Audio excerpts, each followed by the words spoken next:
సురేంద్ర గారు సురేంద్ర గారు సురేంద్ర గారు ఈడేంట్రా బాబు ఇంత చిత్రంగా ఉన్నాడు. పెందరాళ్ళే పడుకుంటాడు, లేటుగా లేస్తాడు, మందు అలవాట్లేదు. సురేంద్ర గారు నమస్తే సార్. ఇక్కడ నీకేం పని? Small problem sir.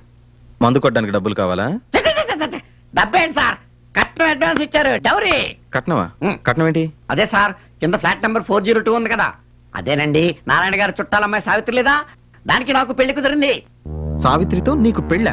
కాదు సార్, నాతోటే సావిత్రికి పెళ్లి. పిల్ల అనాథ, కట్నం తక్కువ, అయినా పిల్ల నచ్చింది, చేసుకుంటున్నారు. కానీ ఆ అమ్మాయి క్యారెక్టర్ గురించి ప్రాబ్లం ఏమైనా ఉందా? Get out.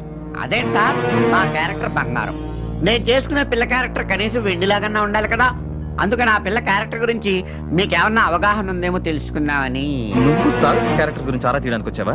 నిన్ను కట్టుకుంటే ఎలాంటి ఆడదైనా 6 నెలల్లో లేచిపోతుంది. సార్, నా లాస్ట్ వైపు 8 నెలలు ఉంది సార్. చూడు, సావిత్రి జోలికి రావద్దు, చంపేస్తాను. Get out, get out please. I can go my self.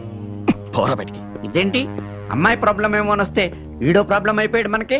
ఓహో, మందు అలవాట్లేదు కదా, ఈడు కదా పెద్ద ప్రాబ్లం.